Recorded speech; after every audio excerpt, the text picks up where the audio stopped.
네네. 정말 이거 만드신 분 정말 천재인 것 같아요. 정말 대단합니다. 제가 이거랑 좋은 날하고 웃다가 살다가 예, 바꾼 버전이 있는데 살다가 이거를 바꾼 버전이 있거든요. 그래서 꼭 보셨으면 좋겠습니다. 예. 그래서 저 아까 보시면은 그 테슬라가 820층에 있다고 지금 이제 이걸 이제 당시 $600 때까지 떨어졌을 때 찍은 사진이거든요. 야, 지금 테슬라 가격이 그쵸. 예. 다시 800층 안 오죠 지금요. 네. 자, 우리가 한국에 살고 있기 때문에 한국 얘기를 안 할 수가 없어서 한국 이야기를 조금 아까보다는 더 짧게 이제 드릴 건데요. 한국이 정말 할조선인가에 대해서 한번 말씀을 드리려고 하는데요. 자, 아기 키우기 힘든 나라 출산율 최고 1위죠. 이제 한국의 대기질 178개국 중에서 166위. 그 다음에 뭐 한국 아동력 학업 스트레스 세계 최고, 자살률 세계 최고, 그 다음에 뭐 전체 취업자 평균 근로 시간이 OECD 국가 중에서 2위라고 합니다. 네. 빈부격차, 한국 노인 빈곤율 1위, 성평등 순위 뭐 말할 것도 없고요. 직장인 유급 휴가도 한국인이 눈치 보여서 잘 못 써서 꼴찌라고 합니다. 고용하면서 뭐 이렇게 해서 자, 이거를 만드시는 분이 있거든요. 어떤 블로그 찾아가시면 이거보다 더 많아요. 실제로는 제가 이제 몇 개만 자른 겁니다. 한 60개인가 만드셨어요, 그분이요. 자를요. 답답하죠, 사실 보고 있으면요. 그래서 한국은 정말 살기가 힘든 나라구나 생각할 수밖에 없습니다. 근데 외국에서 보는 한국은 좀 다르죠, 실제로는요. 그래서 이제는 나이 드신 분들도 꽤 많이 알고 계시는 방탄소년단이 사실 옛날에 우리나라에서는 믿기지 않을 순위를 미국에서 빌보드 차트에서 하고 있죠, 계속이요. 그래서 미국에서 실제로 방탄소년단 어떻게 평가하냐면 그 비틀즈 이후의 최고 보이그룹이라고 합니다. 그렇게 평가해요. 그래서 물론 옛날 분들은 동의하실 수 없을 수도 있겠지만요. 지금 미국인들이 보는 방탄소년단은 미국의 많은 셀럽들이 가서 같이 사진 찍는 걸 굉장히 영광스럽게 생각한다고 해요. 네, 알고 계시죠? 오징어 게임. 이제 전 세계를 휩쓸었던 오징어 게임인데요. 이것도 마찬가지로, 아무도 예상하지 못했었지만, 이제 한국 작품이 지금 이거를 지금 폭풍을 타고 지금 뭐 지옥이라든지 여러 넷플릭스 작품들이 굉장히 잘 나가고 있죠. 일본 넷플릭스 11월 말 순위입니다. 저번 순위요. 저번 달 순위. 보시면은 1위 헬바운드, 이거 뭘까요? 지옥이죠, 지옥. 자, 3위에 스퀴드 게임도 보이네요. 근데 실제로 이게 지금 어떤 순위냐면요. 1위 지옥, 2위 연모, 3위 오징어 게임 등등해서 지금 노란색으로 표시한 8개 작품이 한국 작품입니다. 그 다음에 일본 작품은 2개밖에 없어요. 일본 침몰, 일본 침몰 굉장히 오래된 영화거든요. 네, 근데 예, 일본이 느끼는 일본인가 봐요. 네. 자, 전 세계 디지털 만화 시장인데요. 웹툰이죠. 일본이 1위로 4조 우리나라보다 한 3배 정도 많은 규모로 형성이 돼 있고 미국이 의외로 좀 작죠. 근데 우리나라 사실 규모에 비해서는 상당히 웹툰이 많이 발달한 편인데요. 자, 일본의 우리나라의 3배라는 걸 일단 기억해 주시고 다음 자료 보실게요. 일본 디지털 만화 플랫폼 점유율이 우리나라가 70%입니다. 자, 무슨 말이냐면 라인만과 네이버 거예요. 그 다음에 피코마 카카오 거거든요. 그래서 소년정보 플러스까지 해서 이거 3개 전부 다 그럼 70%가 넘어요. 그러니까 일본의 웹툰 점유율을 우리나라 한국이 70%를 하고 있다는 얘기입니다. 전 세계에서 코로나 이후로 가고 싶은 나라 세계에서 2위가 한국이에요. 왜냐면은 이제 오징어 게임이라든지 이런 것들 또 방탄소년단들 이것도 이제 히트를 치기 시작하면서요. 뭐 다들 아시는 내용이죠. 예, 세계에서 최고로 안전한 나라입니다. 우리나라요. 치안 1위입니다. 그래서 밤에 술을 마시고 돌아다녀도 안전한 나라. 우리는 너무 당연하게 사실 밤에 술을 마시고 돌아다니거든요. 근데 외국은 안 그렇죠, 전혀요. 네. 그래서 싱가포르 2위, 카타르네요. 카타르가 3위, 미주, 4위 재팬 이렇게 돼 있죠. 그래서 이제 뭐 많은 자료들이 있습니다. 특히 이런 자료는데요. 이제 그중 하나만 가져온 건데요. 그래서 노트북을 그냥 테이블 카페 위에다가 놓고 가는 거를 너무 신기하게 보는 거죠. 노트북을 훔쳐가면 어떻게 하니까 아무도 훔쳐가지 않으니까요, 실제로요. 그래서 우리나라는 노트북을 훔쳐가지 않는데 자전거를 훔쳐가는 참 이상한 나라입니다. 자전거는 쇠사슬 끊어서라도 훔쳐가죠. 자, 보건의료 이용 횟수인데요. 우리나라가 전 세계 OECD 국가라고 쳤을 때 3배 정도를 병원을 다녀요. 그래서 예, 당연히 뭐 횟수로나 뭐 배수로나 뭐 비교가 안 될 정도로 많죠. 그래서 뭐 입원 일수, 뭐 외래 진료 그냥 일반 작은 병원이죠. 작은 병원 다닐 횟수까지 전부 포함해서 3배 정도 병원을 다닙니다. 한국이 해외 의료 관광 시 가고 싶은 나라 1위예요. 압도적인 1위입니다. 사실 그래프가 좀 잘못됐죠. 일본 18%는 한참 더 저쪽으로 갔어야죠, 실제로. 40%와 18%는 거의 3배 차이인데요. 네, 2배 이상 차이인데요. 어쨌든 그래서 한국이 의료 관광을 하고 싶을 때 1위입니다, 세계에서. 그래서 그 이유가 높은 의료 뭐 수준이라든지 뭐 여러 가지가 있죠. 인터넷 속도 전 세계 1위입니다. 우리나라가요. 다들 알고 계시는 부분이죠. 카타르 굉장히 괜찮은 나라인데 저 잘 몰랐는데요. 계속 나오네요. 자, 이런 나라에 우리가 지금 살고 있거든요. 그래서 조금 더 알아보시면, 예를 들면 제 지금 친동생이 일본에 살아요. 일본에서 지금 이제 방송 PD를 하고 있거든요. 방송 PD를 한 지가 제 동생이 한 13년 정도 돼가지고 지금은 조금 더 높은 위치에 있긴 한데요. 제 동생한테, 물론 이제 코로나 전에는 제 동생한테 놀러 간다고 사실 일본을 굉장히 자주 갔었어요. 한 1년에 4-5번씩 가서 놀러 가고, 뭐 거기도 이제 가족들이 있고. 제 남동생의 와이프분이 일본 사람입니다. 사토미예요, 이름이요. 그래서 사토미라는 이름을 가지고 있고, 또 아이들은 다 일본어, 한국어 둘 다 잘해요. 그래서 2명 정도 자녀가 있는데요. 항상 이제 물어보거든요. 일본인들의 의식이라든지 이런 것들에서 서로 이제 뭐 밤에 술 마시고 얘기하고 하다 보면 제 동생이 느끼는 일본은 참 정말 특이한 나라예요. 예. 지금 일본에 산 지가 20년이 됐거든요. 그럼에도 불구하고 한국인과의 정서랑 너무 안 맞는 부분들이 특히 투자에 관련돼서는 정말 너무너무 소극적이고요. 그래서 일본은 일단은 그 투자 주식을 하고자 하는 수요 자체가 거의 없대요. 제 동생이 얘기하기를요. 그래서 아직도 우리나라는 예를 들면 뭐 베스트셀러, 뭐 제 책도 그랬지만 이제 막 상위권에 주식책이 굉장히 많이 포진된 반면에 일본의 베스트셀러에 주식책이 없습니다. 네, 그래서 그 정도로 실제로 거의 일본인 베스트셀러 만화들이 많아요. 이렇게 만화도 많고 소설책도 많고 이제 그런데요. 재테크 관련 책이 거의 없다고 보시면 될 정도로 별로 관심이 없어요. 그래서 그런 이제 분위기가 실제로는 그 제 동생이 얘기하기로는요. 물론 일본 사람이 아니라서 정확하진 않지만 일본에서는 큰 부자가 돼서 잘 사는 거에 대한 목표보다는 가늘고 길게 가는 걸 좀 좋아하는 성향이 있어가지고요. 예를 들면은 프랜차이즈 같은 것도 잘 안 내죠. 아무리 성공해도 프랜차이즈를 안 내요. 네, 그리고 제 동생 심지어 PD잖아요. 정말 맛있는 이제 그냥 로컬에 있는 아주 이제 유명하지 않은 맛집에 가가지고 취재 요청을 할 때가 있거든요. 보통 우리나라 같으면 당연히 취재를 와달라고 막 난리가 나는데 방송 이제 일본에서는 취재를 가서 부탁한다. 혹시 이 가게 좀 소개를 해도 될까요? 물어보면 그게 조심스럽게 물어보죠. 그러면은 아예 저희는 싫다 그래요. 저희 방송에 나오는 거 원치 않고 그냥 이대로 그냥 아는 사람만 아는 그냥 유명 가게로 남기를 원할 뿐이지 뭐 더 확장을 하거나 프랜차이즈를 하거나 그래서 저도 이제 일본에 갈 때마다 동생이랑 가는 우동집이 있거든요. 제 동생이 좋아하는 우동집이 있는데 굉장히 작아요. 테이블 이렇게 디귿자 모양으로 한 10명 정도만 앉을 수 있는 우동인데 제가 그 우동집을 저만 해도 간 지가 벌써 한 10년 가까이를 갔거든요. 너무너무 맛있는 집인데도 뭐 이렇게 확장을 하거나 이런 생각이 전혀 없었어요. 정말 너무 신기하죠. 네네. 그래서 이제 그런 식으로 일본 분위기가 우리나라 분위기는 너무 다릅니다. 그래서 우리 또 마찬가지로 중국도 마찬가지로 중국은 아예 개인이 미국 주식 투자가 금지돼 있어요.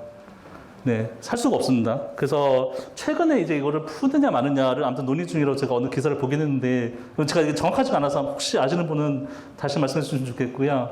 제가 2021년 3월 기사를 봤을 때는 미국이 이제 중국 개인이 미국 주식을 사는 거에 대한 빗장을 풀까 말까로 고민 중이라는 기사를 봤어요. 그러니까 그때까지는 금지였다는 얘기죠. 그러니까요. 그래서 최근 들어서 어떻게 되는지 저도 잘 모르겠습니다. 그래서 이제 우리나라가 사실 지금 여기 계신 분들도 마찬가지고 저도 그렇고 미국 주식을 직접 살 수 있는 너무너무 좋은 환경이에요. 그래서 이런 환경을 저는 적극적으로 이용을 하셔야 된다고 봅니다. 그래서 이 장점을 꼭 이용을 하셔야 되고요. 그런데도 한국인의 주식에 대한 인식은 사실 아직까지도 너무 안 좋아요. 지금 이제 10명 중에서 6명이 뭐라고 대답했냐면 개인 투자자가 주식시장을 이길 수 없는 구조라고 생각한답니다.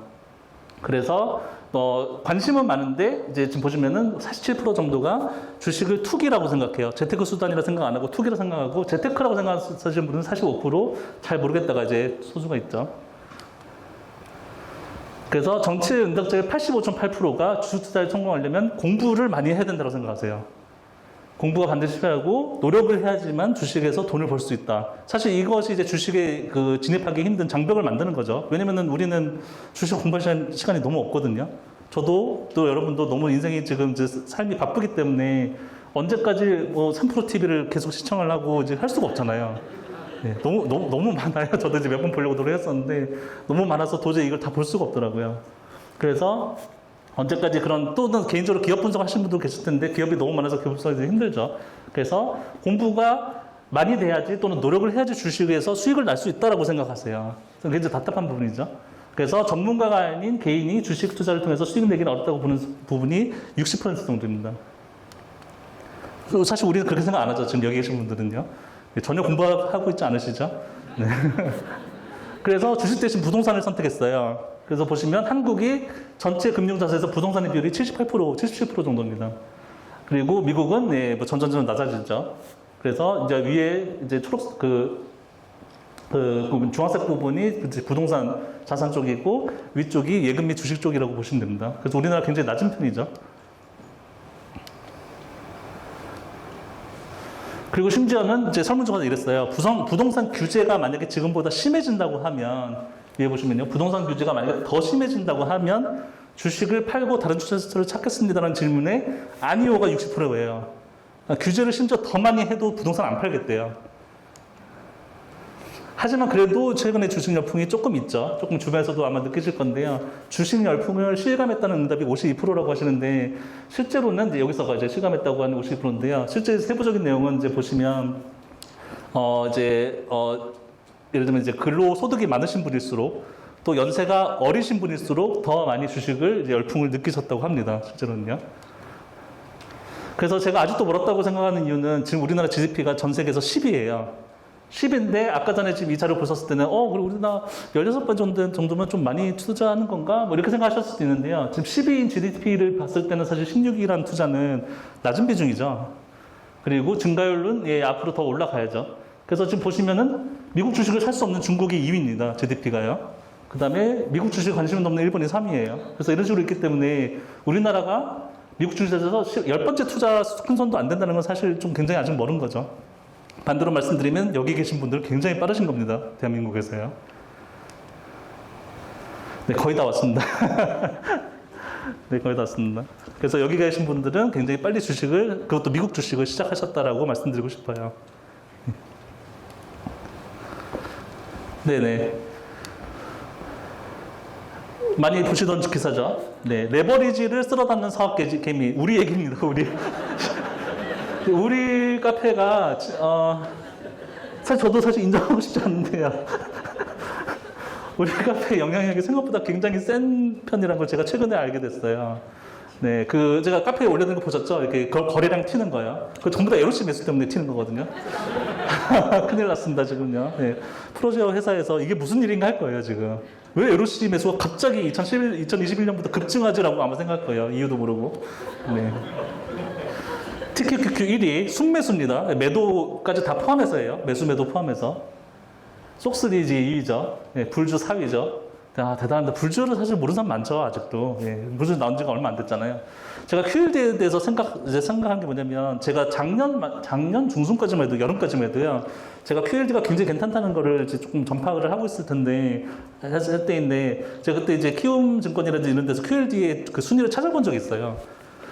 작년 중순까지만 해도 QLD 생각보다 거의 사람들이 모르세요. 이 단어 자체를 모르시고, 물론 이제 세배가 TQQQ는 워낙 유명하기 때문에 사실 세배는 알고 계시는데, 세배가 있으니까 뭐 당연히 뭐 2배도 있지 않을까, 이 정도 수준이지, QLD라고 얘기하면 그게 뭐예요? 이제 이 정도 수준인 거죠. 그때 이제 순매수 순위가 제 기억에 50위권 밖이었어요. QLD는요. 그런데 이제 여러 뭐 유튜브라든지 또는 이제 2배 레버리지가 생각보다 괜찮다는 거를 많이 이제 알게 되면서 QLD가 많이 순위에 오르고 있죠. 네, 태클도 사실 뭐 거의, 사실 태클은 진짜 뭐 아는 사람이 없는 수준이었죠, 원래는요. 그래서 지금 우리는 이제 무한배수법하고 밸류 리밸런싱, 이거, 네. 컴퓨터가 바뀌면서, 예, 원래는 한 줄에 있었거든요. 네, 속상하네요. 네. 어쨌든 밸류 리밸런싱하고 무한배수법을 둘 다 하시던, 또는 둘 중에 하나를 하시던 이제 아마 그렇게 계실 거라고 생각을 합니다. 방법론에 대해서 얘기하진 않을 거고. 네, 그래서 제가 생각하는 무한배수법의 최고 장점 중에 이제 3가지만 골랐어요. 우리는 항상 주식 투자할 때 어느 정도의 돈을 남겨서 해야 될지 모르기 때문에 그냥 몰빵하는 경우가 많거든요. 몰빵을 하고 그 다음에 마음고생을 하고 내려가고 또는 올라간다고 해도 어디서 팔지도 모르고 계속 그런 등락을 마음 졸이면서 봐야 되기 때문에 분할 매수를 하는 습관 자체가 사실 굉장히 중요한 이제 요소라고 보고요. 다음에 제가 이제 누누이 이제 저도 경험했었던 실현을 진짜 해서 그 다음에 이제 수익금이 생기면 그걸로 다시 뭐 재투자를 하든 뭐 피자를 사 먹든 뭐 마음대로 할 수 있다는 게 또 진짜 나의 돈인 거죠. 다음에 단타를 못하는 결정적인 이유가 사실 다음 계획이 없다는 거예요. 네, 다음 이제 단타를 뭐 잘하시는 분들 뭐 장투도 사실 마찬가지죠. 장투도 마찬가지인데요. 이거를 좋은 가격에 샀어요. 정말 운 좋게 정말 저점을 뭐 비슷하게 잡아서 좋은 가격에 샀는데 도대체 언제 매도를 해야 될지 모르겠는데요. 그 이유가 두 가지가 있는데요. 그 매도를 못한 이유는 이게 고점인지 아닌지를 몰라서 매도를 못하는 게 첫 번째고요. 두 번째로 매도를 한 다음에 계획이 없어요. 그래서 매도를 못합니다. 뭐 부동산도 마찬가지죠. 부동산도 네네 그러시다고요. 네네. 그래서 부동산도 마찬가지로 지금 팔고 싶은데 판 다음에 계획이 없으니까 팔지를 못해요. 네, 비슷한 얘기입니다. 투자에 대해서는. 근데 뭐 항상 계획이 있죠. 그래서 단 며칠 기다리는 건 그건 정말 아무것도 아닙니다. 며칠 기다릴 수 있어요. 살 종목이 없다 하더라도 기다리시면 되는 거죠. 그래서 다음 계획을 실행할 수 있다. 정말 좋은 장점이라고 생각합니다. 자, 한 줄이었어요. 네. 자, 계획적으로 매수 매도를 한다는 게 이제 밸류 리밸런싱의 가장 큰 장점이죠. 그냥 몰빵을 해놓고 또는 이제 뭐 예를 들면 뭐 추가 투여를 하고 싶다 또는 거기서 뭐 조금 뭐 빼내고 싶다 뭐 이런 것들을 계속 고민을 해야 되잖아요. 장투 자체가요. 근데 그 장투를 계속 이어가면서도 계획을 하락장에 매수하고 상승장에 매도하도록 이제 계획을 짰지만요. 그 계획을 실행한다는 것 자체가 멘탈적으로 굉장히 편안함을 줘요. 그다음에 당연히 장투이기 때문에 그 무한매수법에 비해서는 밸류 리밸런싱이 전체 이제 수익률로 본다면 조금 더 높은 것이 사실입니다. 왜냐면 복리를 그대로 누리고 있으니까요. 그다음에 우리가 같이 가고 있다는 거죠. 네, 한 줄이었습니다. 같이 가고 있다는 건데요.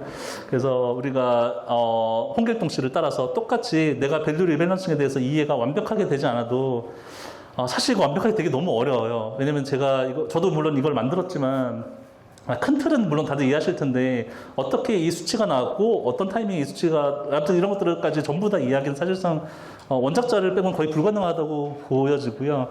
그래서 제가 드리고 싶은 말씀은 이걸 전부 다 완벽하게 이해한 다음에 진입하려고 하지 마시고 소액이라도 일단은 좀 들어가 보시는 걸 추천해 드리고요. 해봐야지 느끼는 게 또 있기 때문에요. 해보면 조금 더 느낌이 오거든요. 그래서 일단 그래도 우리는 같이 갈 수 있다는 거, 홍길동 씨랑요. 그래서 같이 가고 있다는 것 때문에 장점이 있다고 생각합니다. 그래서 이 두 가지 방법을 실제로 비중을 어느 쪽을 더 많이 두시는 거는 이제 각자의 선택이신데요.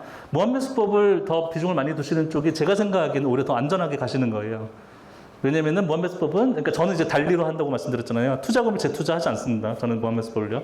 그래서 투자금을 만약에 재투자하지 않는다고 생각하신다면 무한매수법은 계속 실현을 하고 그 실현금으로 뭐 예를 들면 뭐 장투로 갈 수도 있죠. 그렇게 간다 하더라도 일단 무한매수법을 더 많이 하시는 쪽이 더 안전한 방법이고요. 반대로 밸류 리밸런싱을 더 많이 하신다면 조금 더 이제 시장의 등락에 따라서 마음고생을 더 많이 할 확률이 높아요. 그래서 물론 장기적으로는 이게 경제적 자유라든지 은퇴라든지를 빨리 만약에 하고 싶으시다면은 밸류 리밸런싱을 더 많이 하시는 게 더 유리할 수는 있겠지만 이제 확정적인 확률은 아니죠.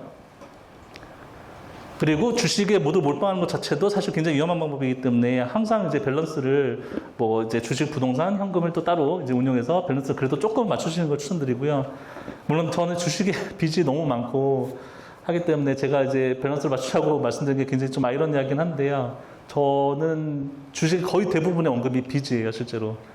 네, 그래서 이제 많은 분들이 이건 진짜 여기서만 말씀드릴 수 있는 얘기지만 하지만요. 많은 분들이 저를 처음에 알고 계실 때, 저분은 뭐 의사라서 뭐 목돈이 많아가지고 저렇게 큰 돈으로 무한매수법을 하나? 이렇게 생각하시거든요.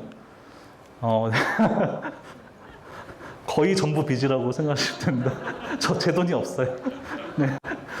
제가 모은 돈이 없어요. 네. 그래서 저조차도 모은 돈이 그렇게 많지 않기 때문에 그래도 빚을 이만큼 그 빚이 부동산으로 온 빚이든 또는 개원 대출이라고 있거든요. 개원 대출을 한 돈이든 어쨌든 대출을 많이 받을 수 있다는 것도 전 축복이라고 생각했어요. 인플레이션 시대예요. 그래서 제가 내는 이자는 옛날에도 예를 들면 한 달에 몇십만 원 또는 지금도 몇십만 원이지만 그 돈의 가치는 점점 같은 금액이라도 떨어지고 있죠. 인플레이션 시대니까요. 빚이 점점 줄어드는 느낌입니다. 그래서 너무 안일하지도 조북하지도 않게 주식을 하셨으면 좋겠습니다. 우리는 주식을 평생 해야 되니까요. 이상 마치도록 하겠습니다. 감사합니다.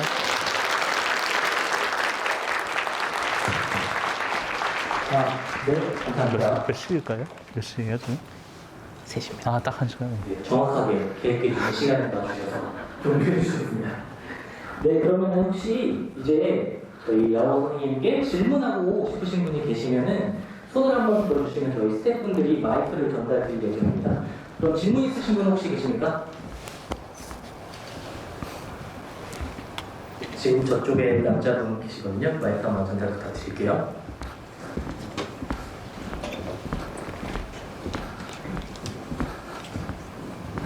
예, 안녕하세요. 저 다른 게 아니고 올해 처음 이제 소개를 받아서 저도 이제 시작을 했는데요.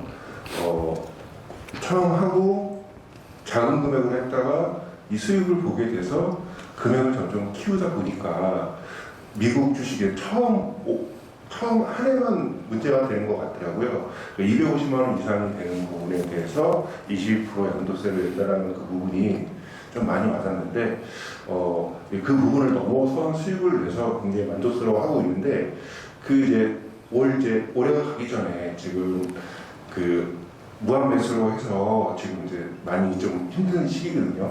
그 시기를 계속 변곡점을 지나오면서 그러면 그 세금 부분에서라도 좀 일단 물타기를 해서 수익률을 좀 낮춰서 그런 절세하는 방법 같은 게 좀 필요한 건가 싶은 생각이 들기는 하거든요. 이게 매년 쌓이다 보면 이제 그런 것들이 의미가 없을 것 같기는 한데 네네. 매년 첫 해에 이제 시작을 하게 되면 네. 그런 부분이라며 자동매매 매수 프로그램으로 이제 하고 있는데 그거 같은 경우는 나원님은 어떻게 생각을 하시는지 좀. 예. 일단 세금 같은 경우는 한국 주식에서 미국 주식을 못 넣어오겠다는 1순위 이유가 세금 때문이죠. 네네. 세금이 너무 아깝대요. 돈 번 거에 대해서 세금을 내는 게요. 그래서 한국 주식에서 열심히 잃고 계시는데요. 일단 따야 세금을 내죠. 예, 제가 아마 보셨을지 모르겠지만 얼마 전에 이제 동아일보 인터뷰에서 한국은 증권거래세가 너무 세다고 말씀드렸었잖아요. 그래서 매도할 때마다 0.3% 정도씩을 이제 증권거래세를 매도액에 대해서 내죠. 수익금에 대해서 내는 게 아니라요. 손절을 해도 그 세금을 내야 됩니다. 미국에는 거의 없는 세금이죠. 그래서 어느 쪽이 더 세금이 높느냐를 사실 가늠하기가 저는 어렵다고 생각을 하고요. 첫 번째는요. 그리고 또 뭐 예를 들어서 다른 근로소득이나 사업자소득 있으신 분에게 22%의 분리과세잖아요. 굉장히 저는 괜찮다고 보는 입장이거든요. 그래서 만약에 합산을 했었다고 생각하면 사실 소득하고 더 많이 합산하게 되면 세율 자체가 굉장히 올라갈 수밖에 없는데 22% 분리세율을 해주신 것에 전 정말 감사하게 생각하고 있습니다. 네네. 그 다음에 이제 그 세금을 워시세일이라고 하는데요. 지금 이제 있는 그 주식을 일부러 손해보고 팔아서 손해를 보고 만든 다음에 주식을 이제 그걸 그대로 다시 사는 거죠. 물론 엑셀상에는 뭐 본인이 이제 기록을 다시 해가지고 평단이 어떻다라고 가상으로 기록을 할 수 있겠지만은 실제로는 낮은 가격에 팔아서 그대로 사가지고 세금을 이제 줄인다라는 개념으로 하시는 분들이 계신데, 일단은 뭐 당연히 이제 지금 세금은 줄어들고 내년 세금이 더 많이 늘어나겠죠. 예. 그러니까 지금의 세금을 내년으로 옮기는 건데요. 근데 저는 안 하고 있습니다. 저는 일단 안 한 이유가 첫 번째로는 이거를 그대로 매도한 가격에 다시 매수하는 게 생각보다 쉽지 않아요. 해보시면 사람이 욕심이 이제 0.01달러라도 더 싸게 사고 싶거든요. 왜냐면 이걸 파는 순간에 이 수수료는 확정이에요. 그럼 이 수수료만큼은 내가 다시 역산으로 계산해가지고 조금 더 낮은 가격에 사야지 하다가 그걸 못 사고 날아가는 경우도 굉장히 많죠. 그래서 이제 그런 식으로 마음을 쓰는 것 자체가 일단은 저는 낭비라고, 이제 제 마음의 낭비라고 생각을 하고요. 그리고 내년에 세금이 5월달에 나오거든요. 그래서 5월달에 세금을 지금 미리 이제 걱정해서 좀 적게 내는 거에 대해서 생각한다는 게 저는 이제 그렇게 효율적이지 않다라고 생각하는 편입니다. 네네. 그래서 그동안에 또 무한배수법 할 거니까요. 그래서 저도 이번에 무한배수법만으로도 세금이 일단 5천만 원이 넘었어요. 그래서 물론 답답하죠. 저도 답답한데 이거를 이제 세금을 다시 내는 거를 이제 내년에 모아서 이제 무한배수법을 모아서 해야 되겠다고 생각을 하게 되죠. 네네. 그리고 일단 그게 첫 번째 답변이고요. 그다음에 두 번째 답변은 이제 저는 자동 매매 프로그램을 사용하지 않고 있습니다. 일단 왜 그러냐면은 제가 원작자로서 자동 매매 프로그램 그냥 클릭하고 이제 그냥 넘어가면 제가 지금 뭘 하고 있는지를 까먹을 것 같아요. 제가 무한배수법을 지금 뭐 조금씩 개선을 하고 있는데 개선하는 이유는 제가 직접 이제 하면서 연습을 하는 거거든요. 그래서 얼마 전에 알려드렸던 뭐 이렇게 전체 물량의 50%를 먼저 걸고 25%를 걸고 이런 순서도 제가 했기 때문에 그걸 알 수 있는 거지. 자동 매매로 하면 사실 그런 부분 디테일까지는 좀 이제 자꾸 까먹게 된다는 게 첫 번째 이유인데요. 그런데 이제 다른 분이 하신다고 하면은 저는 그거는 나쁘지 않다고 생각하는 게 저는 안 할 거예요. 저는 앞으로도 안 할 거거든요. 자동 매매는요. 근데 다른 분이 만약에 그걸 하신다고 하면 저는 절반 정도는 찬성을 할 것 같아요. 왜냐면은 자기의 생각의 뇌피셜이나 이런 것들을 좀 걱정을 걷어내주는 역할을 하거든요. 자동 매매 프로그램이요. 나 왠지 이 가게 좀 더 사고 싶은데 이제 뭐 이런 거 있잖아요. 그래서 그런 생각 자체를 자동 매매 프로그램은 그냥 클릭하고 끝나버리기 때문에 이제 자기의 그 뇌피셜이 안 들어간다는 의미에서는 괜찮은 것 같습니다. 네. 근데 가끔씩 뭐 프로그램 오류나 또는 프로그램이 문제라기보다 뭐 구글의 오류나 뭐 컴퓨터의 오류나 이런 것들 때문에 가끔씩 안 되는 경우가 당연히 기계다 보니까 있을 수 있어가지고 그런 부분 감안해야 되겠죠. 네. 네, 또 질문 있으신? 네, 저분이 먼저 손 드셨던 것 같아요. 네, 마이크 전달 부탁드리겠습니다.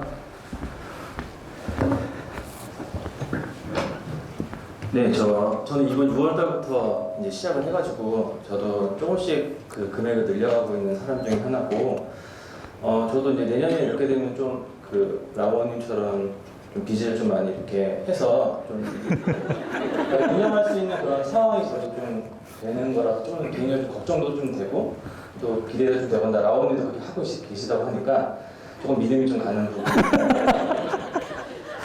제가 궁금한 건 이제 그 비중을 지금 TLP랑 무한매수법을 지금 뭐 한 2대6 정도로 지금 하고 계신 것 같은데 네네. 제가 이제 그 비중을 어떻게 할지가 조금 고민입니다. 왜냐하면 TLP가 생각보다 좀 스윙도 계속 안정성도 있어 보이는데 그리고 뭐 우상향이나 이런 걸 생각했을 때는 빚을 만약에 가지고 한다면은 그런 어떤 뭐 좀 거래량이 적거나 이런 위험한 종목보다도 TLP를 좀 더 비중을 가져가는 게 좀 더 좋을지 아니면 라오님처럼 TLP 비중보다는 뭐 무한매수의 그런 어떤 현금 흐름을 위해서 종목을 좀 많이 가져가는 쪽이 좀 더 좋을지 그게 좀 고민입니다. 일단 저 같은 경우는 이제 제가 지금 운영하는 이유는 물론 이제 자금 자체가 만약에 적으신 경우에는 종목 자체를 몇 개 고를 수가 없다 보니까 이제 그런 거에 이제 종목을 여러 개 하는 거에 대한 한계가 좀 있을 수밖에 없는데요. 저는 원래부터가 사실 여러 종목 하는 걸 좋아했었어요. 제 성격 자체가요. 그래서 옛날에 비트코인으로 무한매수 할 때도 비트코인 장점이 소수점으로도 거래 가능하다 보니까요. 50종목 샀습니다. 당시 저랑 같은 카톡방에 있으신 분들은 다 아시는 내용인데요. 당시에 제가 이제 또 어떤 카톡방에서 그런 내용들을 이제 2018년에 또 뿌린 적이 있어가지고 그러니까 그 정도로 이제 여러 종목을 하는 게 더 현금 흐름에 있어서는 안정성이 크다라는 걸 저는 이제 2018년부터 계속 해왔던 버릇이 있다 보니까 무한매수법을 한두 종목을 하는 거가 되게 불안해요, 저는요. 이게 제 개인적인 그냥 경험이에요. 왜냐면 이걸 그냥 안 팔리면 정말 뭐 방법이 없는 거잖아요. 그래서 물론 이제 뭐 그 TQQQ나 뭐 속쓰리나 이런 종목들이 불주나 이런 종목들이 물론 이제 기술주다 보니까 조금 더 우리가 많이 고생하는 라브에 비해서는 네, 좋은 종목이라고 생각하시는 것도 사실이고 뭐 그렇게 볼 수 있지만요. 저는 지금 같은 포지션을 일단 변경하지 않은 이유가 여러 종목을 계속 할 거예요. 저는요. TLP에 좀 더 올인할 생각은 없습니다. 네, 근데 TLP라는 방법 자체가 이건 성향의 차이인데요. 나는 좀 라보같이 뭐 근본도 없고 좀 믿음도 안 가는 그런 종목에 투자하는 게 너무 불안해라고 생각하시면은 당연히 TLP를 더 크게 하셔야 될 것 같아요. 일단 기술주는 당연히 그 자체로의 믿음이 있고 그 믿음이나 멘탈적인 부분 주식할 때 굉장히 중요한 요소이기 때문에 근데 저는 제 개인적으로 라보가 지금 이제 물론 굉장히 안 좋은 모습이지만 수익을 낼 거라고 저는 생각하거든요. 네네. 그래서 그렇기 때문에 당연히 지금 계속 하고 있는 거고 예. 그래서 그런 부분에 있어서는 저는 계속 분할을 계속 할 생각입니다.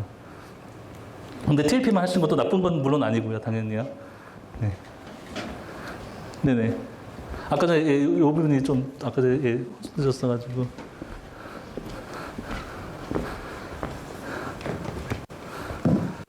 네, 반갑습니다. 우선 이 기회 자체로도 좀 감사하다고 생각드리고요.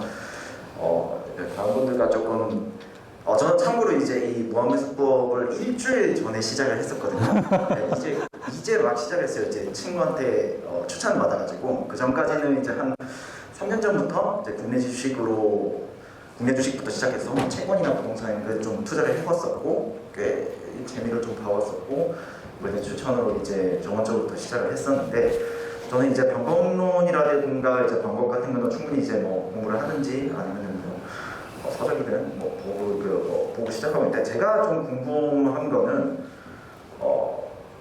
모르겠어요. 이건 제 주관적인 의견일 수도 있는데 왜 이런 방법에 대해서 이렇게 뭐 많은 사람들에게 공유하고 싶어 하셨는지 혹은 그거에 결정적인 계기가 있으셔서 이런 방법이나 하는 방법을 공유하기로 결심하셨는지. 왜냐면 이제 카페글을 제가 찾아보고 있었는데 이걸 제가 못 찾았는지 없는지 그거를 제가 못 봐서 예. 네, 이제 이런 걸 왜 공유를 하고자라고 그러니까 시작을 하셨는지 그게 좀 궁금해서 네, 여쭤보고 싶었습니다.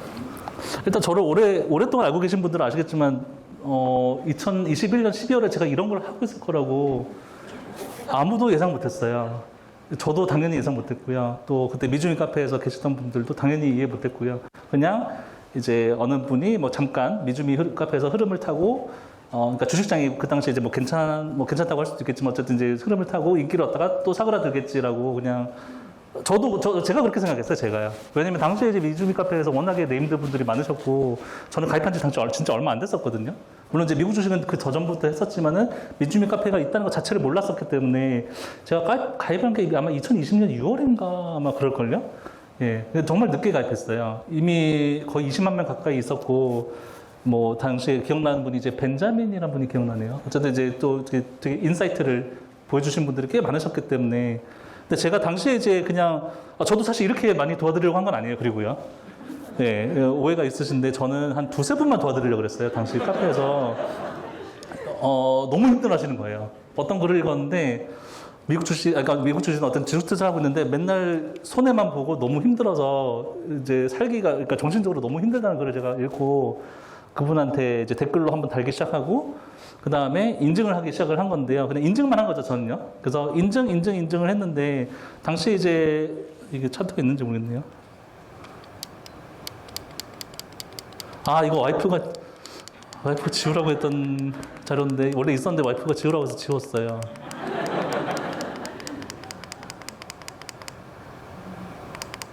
아무튼 이제 차트를 보시면은, 이제 당시에 아마 기억나실 거예요. 작년도 9월달에 어떤 상황이었는지 아마 기억하시는 분 계실 거예요. 그래서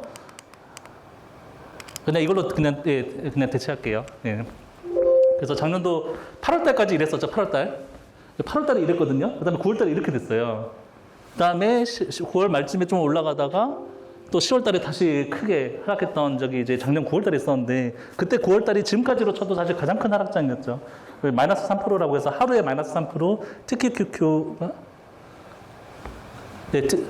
아까 그냥 그거 했는데 할게요 그냥 물론 이제 아니지만요. 그래서 그랬었는데 제가 그때 주식 인증을 할 때 예를 들면 이제 옛날부터 쭉 올라왔다고 치면요. 6월달에 인증할 때 아무도 안 보셨어요. 그때 제 조회수는 물론 기록이 안 나와 있지만 굉장히 처참한 수준이었고요. 한 120 정도 조회수? 아무튼 이제 그랬어요. 댓글도 아무도 안 다시고. 네네. 그 다음에 7월달에 인증을 했을 때도 아무도 안 보셨죠. 8월달에 인증했을 때도 아무도 안 보셨어요. 그리고 보시게 된 게 9월달부터죠. 그래서 뭐 그 정도까지도 뭐 그냥 뭐 꾸준히 인증하시네요. 뭐 이런 댓글 받았었어요. 뭐 네. 그러다가 9월달에 이제 한번 크게 이제 출렁이고 있었는데 그때 제가 FNGU를 매도를 한 시점이 한 요 정도였거든요. 한 요 정도 때 매도했어요. 10% 이득 보고요. 그리고 더 날아갔죠, 실제로는요, 물론요. 그래서 그때도 제가 이제 많은 분들이 너무 힘들어했었죠, 작년 9월달에 너무 힘들어했었기 때문에 제가 그때 이제 수익 인증을 또 내니까 사람들이 이제 놀라기 시작하고 이제 무슨 방법이냐 해가지고 제가 댓글도 많이 달고 이제 뭐 계속 분할 매수를 해가지고 하고 있다고 이제 하게 된 게 지금 이 시간까지 온 겁니다. 제가 이렇게 하려고 한 게 아니에요. 근데 이제 그쵸. 그렇게 해서 많은 분들이 이제 당시에 이제 방법을 제가 댓글로 정말 열심히 달았는데 불구하고 이제 체력의 한계를 느껴가지고 방법론 자체를 써야 되겠다라고 마음을 먹은 게 아마 10월 달인가 아마 그랬을 거예요. 무한매수법 방법론을 당시에 처음으로 적었거든요. 본문을 이렇게 엄청 길게 해서 적었어요. 그래서 그게 이제 그 당시에는 이제 굉장히 좀 인기가 있었던 글이었는데요. 지금 이제 다 지워졌지만요. 네네. 그렇게 시작을 했는데 예, 지금 이렇게 됐습니다. 저도 잘 모르겠어요. 왜 이렇게 돼가고 있는지. 그래서 그러니까 뭐 책을 내게 될 줄도 당연히 상상도 못했고 저는 코스트 에버리징이나 무한매수법 같은 방법이 안 통할 거라고 생각했어요. 그러니까 일반 분들에게요. 저는 너무 이제 리만 브라더스 사태나 뭐 코인 투자나 이런 걸로 너무 마음고생을 많이 해가지고 다시는 이제 그런 식으로 몰빵 투자하고 뭐 내 마음대로 감에 믿어서 투자한다는 걸 안 하기로 결심을 하고 기기적으로 투자하는 거에 이제 연습을 하고 한 지가 이미 지금 2020년만 해도 이제 몇 년이 한 2, 3년 정도가 된 상태였거든요. 네, 그래서 근데 이제 이렇게까지 되기가 사실 쉽지가 않다는 걸 알고 있기 때문에 예, 웬만해서는 사실 그러니까 현금을 뭐 예를 들면 뭐 몇 분할이든 간에 나머지를 남겨놓고 이거를 요만큼만 산다 말이 안 되잖아요, 사실. 예, 요만큼만 요 중에서 요만큼만 산다고 하루에 그래서 대부분은 못 받아들이셨어요, 당시에도요. 근데 수익률이 1년에 20%나 난다고? 뭐, 그러니까 이렇게 되는 거죠. 물론 이제 20%가 날 수 있었던 거는 이제 3배 레버리지가 가능한 거고요. QQQ나 스파이 같은 1배 레버리지고는 안 됩니다. 이런 수익률이요. 훨씬 더 수익을 낮게 잡아야 돼요. 그래서 물론 되긴 되는데 낮게 잡아야 돼요. 그래서 아무튼 이제 그렇게 하는 방법으로 해서 제가 카페도 글 썼지만은 이 방법을 내년 이맘때쯤은 아무도 안 하고 있을 거라고 당시에 진짜 제가 호언장담을 했어요. 저는 정말 아무도 안 하고 있을 거라고 했어요, 제가. 왜냐면 이 방법은 너무 쉽기 때문에 하기가 힘들어요. 너무 쉬워서. 차라리 초등학생한테 그냥 용돈 주고 야 그냥 이렇게 사고 팔아 하고 초등학생한테 맡기는 게 더 나아요. 예, 그래서 이 가격이면 너무 무서워서 하기 힘든데 또는 더 사고 싶은데 이런 생각을 계속 할 수밖에 없기 때문에 예, 그렇게 생각했었는데 지금 예, 많은 분들이 와주셔서 저도 너무 기분 감사합니다. 네. 네. 물론 제가 이런 단어를 써도 될지 모르겠는데 일단 시작은 그분 한 명에 대한 측은지심이었어요. 네, 그분이 너무 안 돼 보이셔서 이분이 그래도 너무 이렇게 고생할 거면은 뭐 맨날 게임스탑 이런 거나 사고 그렇게 하지 말고 좀 그냥 뭐 TQQQ 같은 거라도 괜찮으니까 그냥 분할 매수해서 그냥 좀 팔아라 이렇게 시작한 거죠. 그냥 너무 이렇게 답답해가지고요. 네네. 대답해 될지 모르겠습니다. 예. 아까 전에 이제 저분이 한번 손 드셨어가지고.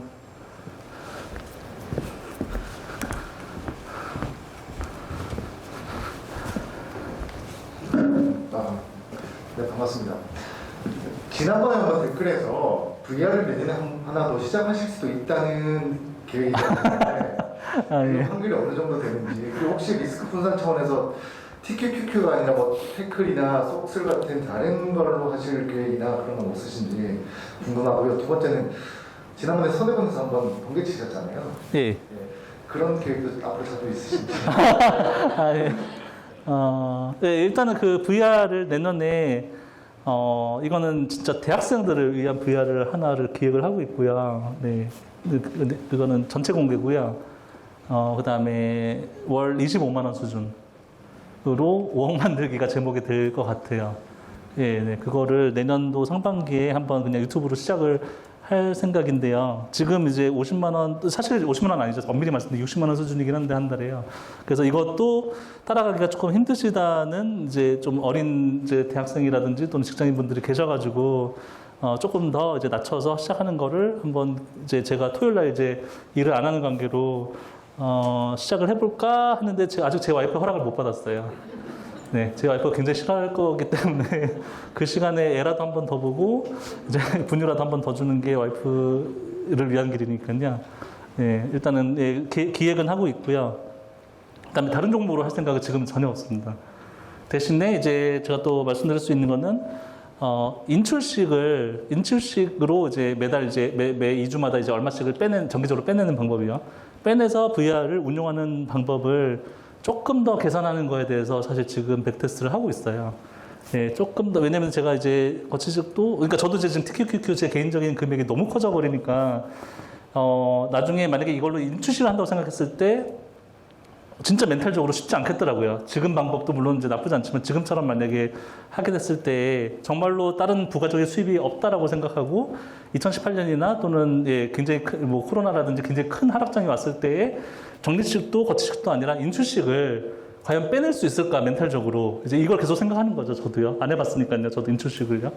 그래서 이거를 멘탈적으로 조금 더 할 수 있는 방법에 대해서 조금 더 고민을 하고 있는 중입니다. 인출식이. 그래서 아마 다음 달 정도 만약에 백테스트가 좀 완료가 되면 다음 달 정도면은 인출식 VR에 대해서 한번 제가 공개를 할 수도 있을 것 같아요. 일단 그렇습니다. 네. 그다음에 예. 예.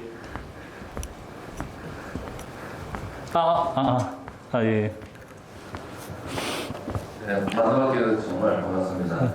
저는 올해 1월 4일부터 이제 마음 잡고 이제 미국 주식을 이제 시작을 했고요. 그때는 우회를 몰랐습니다. 그래서 그 개별 걸로 이제 시작을 하다가 제가 이거 아닌 지한 4개월 전부터 이제 우회를 이제 실천을 해보니까 상당히 괜찮더라고요.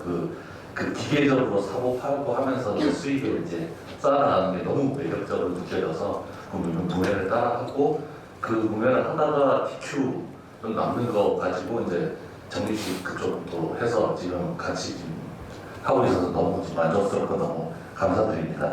그리고 제가 좀 이제 우회 쪽으로 하려고 하다가 좀 궁금한 게 이제 그 거래량이 그다지 이제 많지 않은 종목들이 저도 그 며칠 전에 미분이 LOC 매수가 매도가 안 걸리더라고요. 그래서 지금 이제 저자님께서 2.1 만들고 나서 이제 그 방식대로 계속 진행을 하고 있는데 그 LOC에 대해서 좀 거래량이 낮은 것들에서 안 걸릴 때 그래서 그거를 이제 다음 몸의 턴에 진입할 때 이제 저도 RSI를 보고 그다음에 거래량 같이 보고 이제 하는데 그 저자님도 그런 쪽에 이제 그때 바구니 말씀도 하셨고 이제 하셨는데 거래량이 낮은 그런 종목을 들어갈 때 좀 시드를 좀 달리 운영을 하시는지 아니면 동일하게 갔을 때 그게 나중에 이제 원교로 모여가지고 나중에 LOC로 팔아야 될 때 그게 팔지 않는 사태가 생길 수 있을 때에 대한 그런 대비 이런 것들 생각하고 계신 게 있는지 그게 첫 번째고요. 그다음에 두 번째는 그 말씀대로 그 여러 가지 다양한 이제 종목 이제 섹터별로 나눠서 저도 이제 하려고 하는데 시대가 그렇게 많지 않았는데 금융 쪽은 들어갈 수 있는 기회가 거의 요즘 없더라고요. 계속 RSI가 그 기준보다 높아서 그랬을 때에도 불구하고 지금 제시하셨던 RSI 금융 그 부분을 맞춰서 진입을 해야 되는지 아니면 그 금융 관련된 것들도 좀 이런 것들은 퍼포먼스가 괜찮다라고 하는 종목이 있으셨는지. 예. 일단 거래량 얘기는 저 같은 경우는 어떻게 대처하고 있냐면요. 일단 첫 번째는 되도록 안 들어가려고 하고요. 두 번째는 더 RSI를 낮춰서 진입을 하는 쪽으로 생각을 하고 있어요. 제가 적었던 표보다도 더 엄격하게 손해를 지금 이제 매수나 매도에 있어서 둘 다 동시에 손해를 볼 수 있다라고 생각하기 때문에 네, 더 엄격한 기준으로 만약에 굳이 들어간다면요. 가는 쪽으로 조절을 하려고 합니다. 앞으로 만약에 들어간다면요. 근데 제가 거래량 유의 종목을 적어드렸는데 실제로 거래량을 직접 체크를 해보셨으면 좋겠어요. 왜냐면 제가 이제 그게 그러니까 설명이 복잡해질까 제가 얘기를 다 못 드린 게 뭐냐면 그 안에서도 거래량이 다 다릅니다. 그래서 제가 예를 들면 내일 같은 경우는 사실 마지막까지 좀 고민을 했었던 종목인데 거래량을 두고요. 어쨌든 이제 거래량이 뭐 조금 아쉬운 종목도 있고 정말 말도 안 되게 거래량이 작은 종목들이 있어요. 그래서 그런 것들을 직접 확인을 조금 해보셨으면 좋겠고요. 그것도 이제 당장 어제뿐만 아니라 뭐 한 달 전, 6개월 전 이런 것도 좀 보셨으면 좋겠어요. 거래량을요. 그래서 제가 내일을 뺄까 말까 고민을 하다가 사실 넣은 것 중에 하나가 어쨌든 거래량이 옛날 모습이라든지 그런 것들까지 다 통틀어서 조금 아쉬운 모습이 있어서 넣긴 했는데 좀 간당간당합니다. 실제로 거기 그 다른 종목들에 들어갈 정도인지 아닌지는요. 내일 같은 경우는요. 그 다음에 두 번째로 이제 죄송한데 질문이 뭐였죠? 금융 같은 경우는 그러니까 제가 결국 이제 적어둔 가이드라인은 그러니까 제가 이제 그 가이드라인을 적을 때 고려한 요소가 이제 샤프 지수랑 소르티노 지수라는 이제 항목인데요. 그래서 변동성하고 예를 들면 이제 상승 여력이 있느냐 없느냐를 두고 했지만 사실 제가 그 적은 가이드라인이 진리가 아니거든요. 그냥 전체적인 추세나 흐름이라고 보시면 됩니다. 그래서 이제 그냥 만약에 속쓰리나 불지를 더 위에 놨다면 그만큼 상승 여력이 앞으로도 있다라고 어느 정도 본 거고 하위로 갈수록 믿지 못하는 종목인 거잖아요. 결국은요. 그래서 뭐 DPST라든지 또는 뭐 그 BNKU 같은 이제 금융주 같은 경우는 옛날 차트를 보시면 너무너무 무서운 시절들이 있죠. 물론 이제 그때 금리가 이제 하락하거나 상승하거나 이런 사이클들이 제가 금융주를 원래부터 비추천을 했었던 이유 중에 하나가 금융주 같은 경우는 아무리 은행이나 이제 금융에서 이렇게 용을 써서 이렇게 열심히 발전하려고 해도 금리 정책이나 이런 것들에 의한 영향을 너무 많이 받아요. 어쩔 수 없이. 그래서 그런 것들이 이제 뭐 미국도 한국도 마찬가지지만 그런 금리 정책이 굉장히 단기간에 왔다 갔다 하는 게 아니기 때문에 만약에 한 번 하락의 흐름을 타면 굉장히 장기적으로 하락을 하는 추세가 있거든요. 물론 상승도 마찬가지입니다. 그래서 그렇기 때문에 예측하기가 너무 어려워요. 예측하기가 지금 이제, 물론 이제 지금 입장에서는 금리가 굉장히 낮은 상태고 앞으로 금리가 올라갈 것이라는 게 너무 당연해서 금융주가 괜찮지 않느냐라는 분석도 있으셔서 그것도 저도 어느 정도는 동의합니다. 예, 그래서 그런 부분을 각자 선택해서 하신다면 이제 그런 부분에서 제가 뭐 당연히 반대를 하는 이런 건 아니고요. 근데 일단은 저는 좀 조심을 하는 건 사실, 제 개인적으로 조심을 하는 건 사실이에요. 네네. 다음에, 뒤쪽 분도 한번 이제 질문을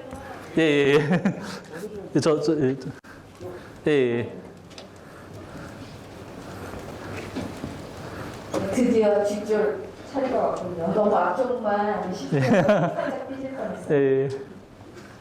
저기 그 영어법에 대해서 질문드리는데요. 네네. 제가 이제 뭐 나무는 바이오니까 그렇다 치고 외국은 다 빅테크 주잖아요. 네. 그래서 이제 그때는 사실 거래량에 대한 생각은 별로 안 하고 다 좋은 대형주라서 그냥 믿고 들어갔는데 지금 거의 이제 영어법을 해야 되는 시기가 왔는데 제가 질문드리고 싶은 거의 요점은 그 외물에 대한 영어법을 힘이 좋은 쏙슬 같은 애로 이렇게 바꿔서 해도 되는지 그게 또 그렇게 하려고 하니까 또 이 외물이 이렇게 쭉쭉쭉 너무 많이 빠져서 어느 순간 얘가 또 갑자기 팍 튀지 않을까 하는 그런 좀 또 기대감 내지는 또 그런 걱정이 좀 되고요. 그래서 저의 이런 생각에 대해서 어떻게 생각하시는지 궁금합니다.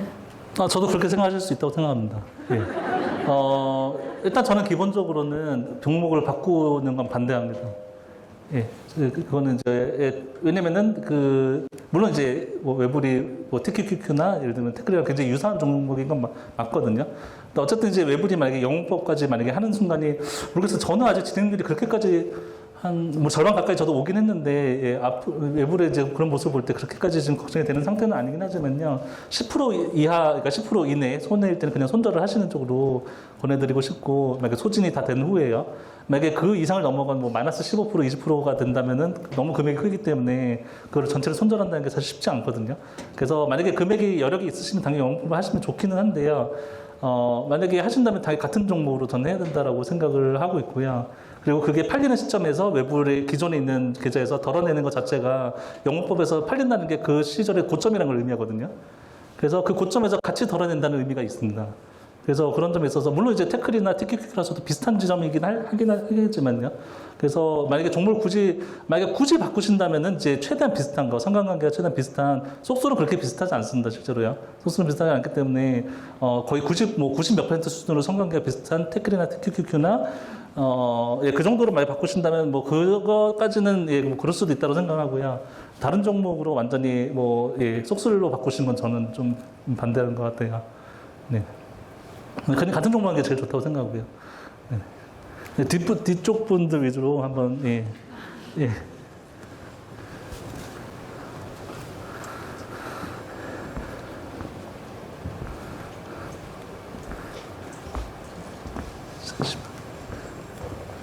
네, 안녕하세요. 저는 2020년에 동학개미로 처음 주식 투자를 시작을 해서 그때는 장이 좀 이제 올라오는 좋은 장이었기 때문에 아마 누구든 돈을 버는 장이었을 거예요. 그래서 저도 되게 즐겁게 주식 공부를 열심히 했었어요. 그 직장 생활하는 시간 빼고 다른 모든 시간들을 아까 말씀하셨던 뭐 3프로라든지 뭐 여러 가지 유튜브들을 보고 책을 읽으면서 열심히 공부를 하다가 이제 하락장이 오니까 제가 아무리 공부를 해도 성과가 나지 않는 시점이 오더라고요. 그래서 그때 미국 주식을 한번 해봐야겠다라고 생각을 하고 서점에 갔다가 이제 만난 책이 라오원님의 책이었어요. 그래서 굉장히 운이 좋게 미국 주식에 입문을 하게 됐고요. 그 날이 아마 제가 2021년에 가장 잘한 일이 아니었나 싶습니다. 그래서 이 자리를 빌어서 일단 감사하다는 말씀을 드리고 싶습니다. 이건 카페에도 올라왔던 질문인데 그 라오원님께서도 아까 앞에 계신 분이 질문하실 때 이 자리에 어떻게 왔는지 모르겠다, 여기까지 어떻게 왔는지 모르겠다라고 하셨는데 이제 저도 이제 무한매수법을 하면서 카페를 매일 들락날락 거리면서 그러면 이 책이 이 무한매수법이 만약에 전 세계에 알려지게 된다면 우리나라 국민들이 많은 사람들이 이제 우리 카페에 가입해서 무한매수법을 하고 또 뭐 다른 나라에서도 이러한 방법들을 이제 가져가서 하게 되면 어떤 일들이 벌어질까요? 라는 질문들이 몇 개 있었어요. 그래서 혹시 그걸 보셨다면 혹시 이런 거에 대해서 생각해 보신 적이 있는지 궁금합니다. 예. 몇 번 나왔던 질문이고 또 제가 몇 번 사실 이미 댓글로 달긴 했지만 또 많은 분들이 알고 계신 내용인데요. 세배 레버리지잖아요. 일단은 아까 제가 보여드린 표에서 주식 자체에 대한 인식 자체가 절반 이상이 투기라고 생각하시는데 그 중에서 세배 레버리지를 진입하는 게 제 주위에도 심지어 저한테도 불구하고 제가 주변에 추천했을 때 안 해요. 제 주변도 안 하거든요. 예. 그래서 일단 그리고 저는 제 방법이 진리가 아니라고 몇 번이고 말씀드렸기 때문에 저보다 실력 좋으신 고수님들 너무 많아요. 그래서 각각의 그 방법들로 또 방론책이 나올 수도 있고 또 각각의 방법들이 이제 있기 때문에 각각의 이제 자기 성향에 맞춰서 이제 그런 방법들을 찾아간다고 보시기 때문에요. 무한매수법이 대세가 된다는 생각은 한 번도 해본 적이 없습니다. 네. 대한민국에서도 또 미국의 헤지펀드 이런 데서 저랑 뭐 비교가 안 되는 훌륭한 분들이 온갖 전략으로 당연히 미국 주식을 하고 계신데 겨우 글쎄요. 저는 그렇게 생각 안 해서 그냥 제가 하는 방법에 의의라고 한다면은 이제 많은 분들이 또 이렇게 미국 투자 대회를 나가시는데 딱 그 정도인 거죠. 그러니까 하위권에 갈 수밖에 없는 멘탈이나 실력이신 분이 상위권에 어느 정도 포진할 수 있는 정도 수준. 뭐 예를 들어서 상위 10% 정도. 저는 사실 이제 미국 이거를 이제 개발을 할 때도 그렇지만 상위 10% 안에 들어갈 거라서 상상 못했어요. 저는 제가 한 방법이 한 상위 30% 정도는 될 것 같다라고 생각하고 사실 이 방법 만들었고 자기 자신의 실력이 하위 70% 쪽에 해당된다고 생각하신다면은 그냥 마음대로 매수매도하는 것보다는 그래도 코스트 에버리징이라고 하는 방법으로 하는 쪽이 낫지 않겠냐라고 시작한 게 작년에 이제 미주미 카페에서 퍼뜨린 거였을 뿐이지 저보다 훌륭하신 분들은 훨씬 더 많다라고 생각했었거든요.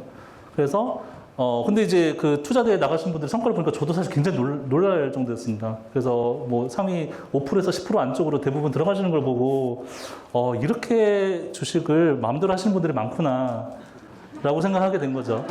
예. 그냥, 아무 기준이 없어요. 그냥 언제 매수를 할지 매도할지 기준 자체가 아예 없고, 그냥 기분이 좋으면 사고 팔고 그냥 하는 건데, 그리고 무서우면 또 안 하고 이제 이런 식으로 하는 거잖아요. 그래서 그런 방법보다는 이게 나은데요.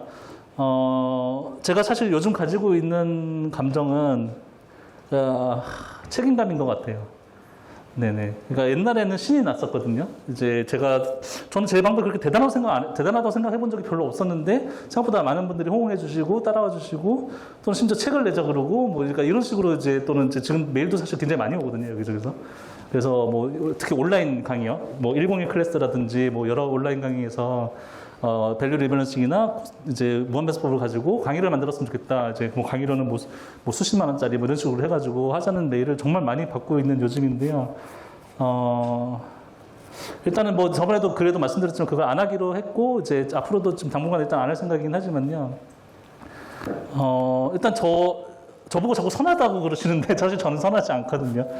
네, 저 선하지 않은데 자꾸 선하다고 하시는데 왜 제가 저를 선하다고 생각하지 않냐면 저는 그냥 지극히 평범한 사람이에요. 그래서 그냥 많은 분들이 예를 들면 이제 만약에 제 옆에 있는 사람한테 무한배수를 가르쳤다고 쳐봐요. 신경 안 쓰이세요? 신경 쓰이거든요. 내가 만든 것도 아닌데 심지어 내가 책을 만약에 선물했어요. 그 사람한테 이웃에게 또는 친척에게 동생에게 선물했는데 다음에 연락을 받았어요. 나 지금 절반 정도 됐는데 아직도 마이너스야 뭐 이런 전화를 받는 거죠. 되게 마음 쓰여요. 예, 저만 그런 거 아니잖아요. 그래서 저도 똑같습니다. 저도 만약에 제가 이 방법을 전파했는데 지금 진행들이 막 절반 가까이 됐는데 마이너스 막 10%인데 너무 불안한데 어떡할까 이런 걸 보면 저도 마음이 안 좋아요. 그래서 만약에 혹시 이 사람이 뭔가 이제 또 잘못된 또 판단을 할까봐 또 이제 걱정되기도 하고, 그러니까 그런 마음으로 이제 물론 처음에도 그렇게 시작했지만은 그런 분들이 점점점 많아지면 많아질수록 저도 이제 그런 감정에서 벗어나기가 힘든 거죠. 그래서 그거는 선하지 않습니다. 그냥 지극히 저는 당연한 감정이라고 생각해요. 그래서 저는 하락장에 왔을 때 제 돈이 잃는 건 하나도 걱정 안 돼요. 정말, 저는 전혀 걱정 안 됩니다. 근데 이제 많은 분들이 그 금액을 주식에 쏟고 있는 그 금액 가치가 각각 다 다르시기 때문에 정말로 큰 금액으로 정말 난 이제 이 주식이 아니면 큰일 나 안 돼 이제 이 정도 수준으로 주식을 하고 계신데 만약에 큰 하락장이 왔을 때 그거를 만약에 제가 그런 글이나 이제 그런 걸 발견하게 된다면 굉장히 마음이 무거울 것 같아요. 네네. 그러니까 그런 감정인 거죠. 네네. 그래서 일단 앞으로도 이제 만약에 조금이라도 더 이제 개선이 될 수 있는 방법이 있으면은 더 연구를 해서 얼마든지 발표를 할 예정이고, 물론 이제 이런 거에 대해서 단점은 하나가 있어요. 사실 조금씩 더 복잡해지고 있는 건 사실이에요. 조금씩 더 복잡해지고 있고, 저는 사실 제 속마음을 말씀드리면 저는 훨씬 더 복잡하게 하고 싶어요. 저는 지금과 비교도 안 되게 더 복잡하게 하고 싶어요. 저는요. 그러니까 심플 이즈 베스트가 실제로 될 수 없는 게 주식시장은 너무 이제 그 상황에 따라서 요동을 치기 때문에 한 가지 방법으로 뭐 10년, 20년을 관통하는 수익법을 만들어야 된다? 말도 안 된다고 생각합니다. 그래서 더 복잡하게 하고 싶은데 이걸 더 복잡하게 못하는 이유는 이제 저는 원자재가 당연히 그게 가능한데 이게 바다리 입장에서 힘들다는 걸 알기 때문이에요. 그래서 최대한 이 V2.1도 사실 여러 가지 버전이 있었어요. 더 많은 것들이 있었고 더 많은 백테스트가 있었지만은 제가 그걸로 결정하고 그거 한 가지만 말씀드린 이유는 일단 그나마라도 일단 받아들이기가 이제 낫다고 생각했고 뭐 다른 방법에 비해서 이렇게 막 많이 안 좋거나 뭐 그런 건 전혀 아닌 수준이었기 비슷했기 때문에 일단 가장 단순한 거를 말씀드린 거고요. 만약에 다음 버전이 또 나오게 된다면은 모두도 예상하시겠지만은 더 안정적이고 더 확률이 높고 조금 더 복잡해질 확률이 높아요. 아주 조금 더요. 그래서 어떻게 보면 약간 진도를 저도 눈치를 보고 가고 있는 중입니다. 점점 저도 이제 근데 이제 그래서 조금씩 따라와 주셨으면 좋겠는데 처음 오신 분들은 이게 뭔 소리인지 진짜 하실 수밖에 없어요. 책을 보고 왔는데 이게 도대체 뭔 소리야 이렇게 할 수밖에 없어가지고 그거에 대한 비판도 당연히 많이 있었고요. 네네. 그래서 근데 저는 그때도 적었지만은 그 책과 내용이 일단 철학이 달라지진 않았다고 생각하기 때문에 책이 당연히 이제 잘못됐다는 생각을 전혀 하지 않고요. 그다음에 방법론이 점점 개선이 되는 거에 대해서도 뭐 그렇게 개선될 거면 처음부터 애초에 발표를 하지 말았어야지 이렇게 말씀하시는 분이 실제로 계시기 때문에 근데 저는 그렇게 생각하진 않거든요. 예. 뭐 제가 존경하는 많은 투자자분들도 옛날에 하신 말씀 보면 정말 깜짝 놀라실 거예요. 빌 게이츠는 옛날에 인터넷 발달이 세상에 그러니까 이제 그런 식으로 수익을 안겨다 주지 못한다고 주장했던 사람이에요. 빌 게이츠는요. 인터넷 이거 발달 시켜봤자 뭐 별 쓸데도 없고 뭐 그냥 뭐 예. 그리고 뭐 이거 레이 달료 같은 경우도 제가 말씀드렸지만은 작년 4월달에 이제 코로나 이제 딥을 이겨내고 점점 올라가던 시기에 두 번째 딥이 온다고 두 번째 큰 하락장이 오고 이 큰 하락장은 훨씬 더 크게 올 거기 때문에 리만 브라더스 사태를 넘어서는 굉장히 큰 하락장이 2, 3년간 지속될 거라고 인터뷰한 게 레이 달료예요. 그래서 그때 4월달에 만약에 너무 무서워서 이 인터뷰를 보고 올 매도를 했으면은 너무 좀 힘드실 것 같아요. 네네. 그래서 근데 감히 제가 뭐 말도 안 되죠. 예. 일단 그래서 일단 지분은 없었는데 제가 갑자기 생각이 나서 좀 말씀드리면 내년장에 대해서 제가 생각하는 거를 솔직히 좀 말씀드리면 저는 내년장은 상당히 쉽지 않을 거라고 생각합니다. 제 개인적으로는요. 왜냐면은 지금까지는 이 양적 완화가 있었거든요. 근데 이제 테이퍼링이 확정이 됐고 이제 금리 인상이 물론 어떻게 될지 모르겠지만 금리 인상이 이제 조금씩 될 수도 있잖아요. 그래서 금리 인상 한다는 것 자체가 사실 걷어들인 돈을 다시 흡수하는 역할을 하는 건 사실이기 때문에 이제 보통 이제 주식에서 두 가지를 보잖아요. 이제 화폐가 이제 돌아가는 그 양을 보는 거랑 실적 상세라고 해서 이제 애플이라든지 마소가 어느 정도 실적을 이루느냐 두 가지를 파트를 보는 데 있어서 한쪽 파트가 날아가는 상황인 거예요. 내년부터는요.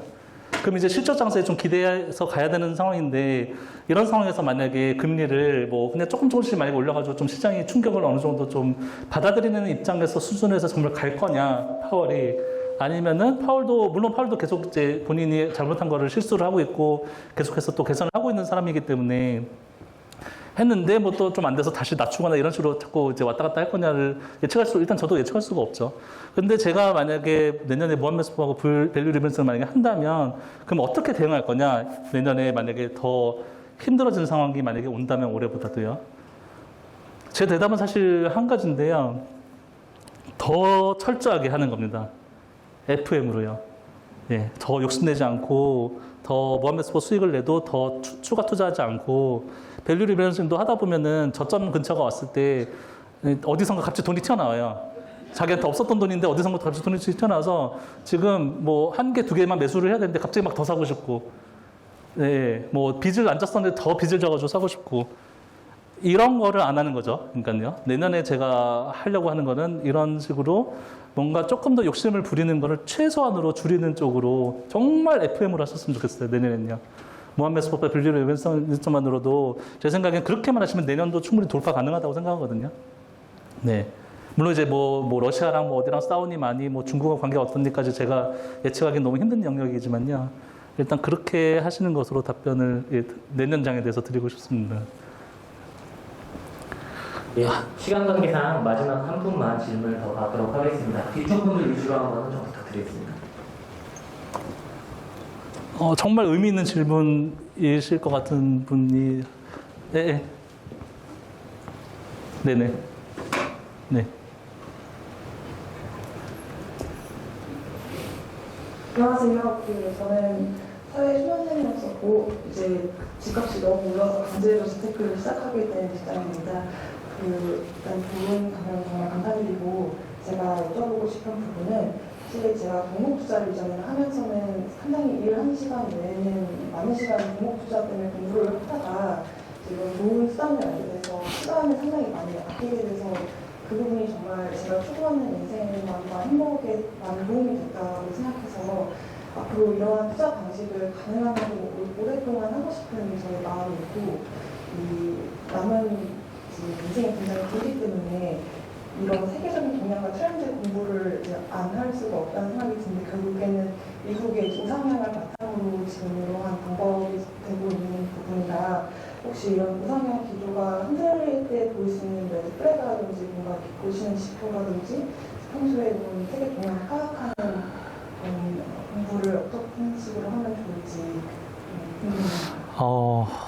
네.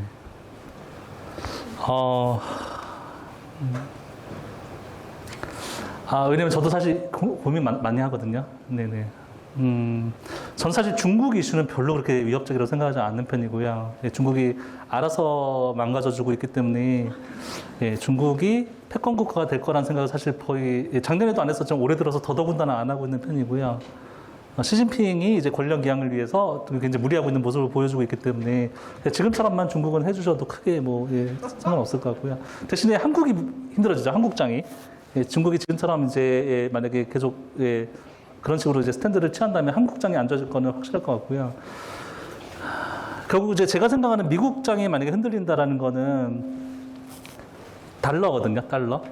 제 생각은 그렇습니다. 예, 애플이 무너져서가 아니라 스타벅스나 테슬라가 무너져서가 아니라 달러 자체에 대한 신뢰가 문제가 될 수 있겠다는 생각을 가끔씩은 해요. 예, 물론 아직은 멀긴 했겠지만요. 그래서 아까 말씀드린 제가 그 7가지나 이렇게 아무튼 적었지만 그 중에서 가장 중요한 요소 중에 하나를 저는 양적 완화라고 보는 사람이었기 때문에 달러를 다시 이제 패드에서 걷어들이고 테이퍼링을 하고 그다음에 이제 양적 완화를 중단하고 금리 인상을 하고 하는 것도 사실 어떻게 보면 장기적으로 봤을 때 달러의 패권을 유지하기 위한 방법이거든요. 달러에 대한 신뢰잖아요.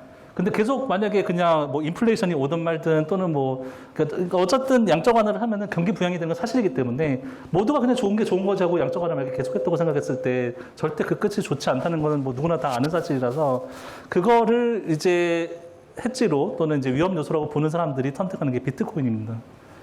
네. 그래서 비트코인 투자는 지금 너무 얘기가 길어지지만 어쨌든 이제 달러를 못 믿는 사람이라고 보셔야 돼요. 비트코인을 가치 투자라고 생각하는 사람은 달러도 못 믿겠다. 예를 들면 지금 엘살바도르도 마찬가지죠. 엘살바도르가 이제 법정화폐가 비트코인이잖아요. 그래서 달러가 결국 이제 제가 아까 말씀드린 기축통화로서 할 수 있는 어떻게 보면은 좀 약간 양아치스러운 자기 마음대로 돈 뿌렸다가 회수하고 이런 거를 다른 국가의 눈치를 보지 않고 실제로 미국이 양적 완화로 돈을 뿌리면 미국이 인플레이션이 문제가 아니에요. 외국이 문제입니다. 외국. 왜냐면 미국이 돈을 뿌려서 다 사오잖아요. 목재든 구리든 석유든 사오게 되면 그 나라가 물량이 없어요. 그게 이제 그 나라의 인플레이션을 유발시키는 거기 때문에 미국이 양적 완화를 해서 가장 큰 문제가 되는 건 타국들이 이제 피해를 본다는 거죠. 근데 그걸 알고 있죠, 당연히. 알고 있음에도 불구하고 일단 미국 우선주의이기 때문에 당연히 달러를 하고 그런 짓까지 해도 사실 달러가 패권 기축 통화로서 지위가 흔들리지 않고 있다는 게 사실 또 어떻게 보면 되게 아이러니한 상황인데요. 그래서 제가 이런 부분에 대해 전문가가 아니기 때문에 그냥 제 느낌만으로 어떻게 될 거라고 말씀드리면 당연히 말도 안 되는 거고요. 제가 만약에 미국장이 이제 신뢰를 잃고 흔들거리는 순간이 온다면 달러의 패권이 무너지는 순간이라고 생각합니다. 예, 달러 패권이 만약에 무너지게 된다면 다 의미가 없어지는 거라고 생각을 하고 비트코인을 숭배하는 분들이 우리는 이제 비트코인들이 예를 들면 이제 그냥 투기 갑자기 급등해서 100배 노리는 사람들이라고 생각하잖아요. 절대 안 그래요. 그 사람들이요. 비트코인을 진짜로 가치 투자하는 사람들이 꽤 많아요. 가치 투자로 접근하면 비트코인도 가치 투자를 할 수가 있고 비트코인을 신봉하는 사람 입장에서는 오히려 주식하는 걸 투기라고 생각합니다. 되게 아이러니한 상황인데요. 왜냐하면 먼 미래에 비트코인은 예를 들면 이제 미국이라든지 각 나라의 그런 이제 간섭이나 이런 거 없이 정말 공정하게 화폐로서 가치를 수행하는 날이 올 거라고 믿거든요. 먼 미래예요. 그런 사람들이 실제로 있기 때문에 그런 주장이 잘못됐다, 뭐 아니다를 제가 판단할 수는 없지만, 그래서 그런 식으로 통화의 가치가 정말로 무너진 세상이 우리가 죽기 전에 올 거냐는 거죠. 네네. 그래서 그 부분이 가장 큰 불안 요소라고 저는 생각합니다. 네. 그래서 그런 것 때문에 만약에 비트코인을 그래도 뭐 일부라도 가지고 있고 싶으시다, 뭐 저는 그거에 대해서 그렇게 부정적인 입장은 아닌데요. 일단 저는 비트코인 지금 없지만 비트코인을 만약에 앞으로 아주 극소수 뭐 자기 전체 자산의 뭐 만약에 전체 자산이 1억인데 한 100만 원 정도, 1% 정도잖아요. 한 100만 원 정도는 비트코인을 잠깐 사놓고 그냥 이제 해지 수단으로 가지고 있어볼까 하는 거는 저는 그렇게 나쁘다고 생각하지는 않습니다. 네. 근데 이 코인 쪽도 저는 이제 코인으로 너무 고생을 많이 해가지고요. 3년 동안에 코인으로 잠을 못 잔 날이 너무 많아가지고 다시 코인에 들어가기가 너무 일단은 트라우마가 있는데, 공부를 해보시면 비트코인도 제가 옛날에 비트코인을 했을 때보다 지금 기술 발전이 많이 이루어졌어요. 그러니까 코인은 그냥 뭐 이렇게 뭐 블록체인으로서 이제 활동하는 그냥 그 모습 그대로 생각하시면 안 됩니다. 기술 발전을 하고 있어요, 비트코인들. 이더리움도 마찬가지고, 뭐 솔라나도 마찬가지고 여러 가지 화폐들이 역할들이 있는데 서로 이제 이렇게 막 이렇게 싸우면서 이제 또 비트코인 하시는 분들은 비트코인파가 있고 이더리움파가 있거든요. 또 각각의 또 생각들이 또 다 다르기 때문에 하고 있다는 거를 일단 알고 계시고, 코인이 지금 우리 실생활에서 이미 많이 들어와 있잖아요. 그래서 코인을 사실 무시할 수는 없는 상황이 돼버리는 것도 있고, 뭐 NFT를 도입한다는 말 한마디로 뭐 NC소프트는 30% 상승했죠. 뭐 이런 일도 있었어요. 뭐 그렇기 때문에 무시할 수는 없는 상황까지는 가고 있다라고 생각을 합니다. 네. 일단 그렇습니다. 네, 지금 좋은 말씀 주신 저희 라오 저자님께 박수 한번 부탁드리겠습니다.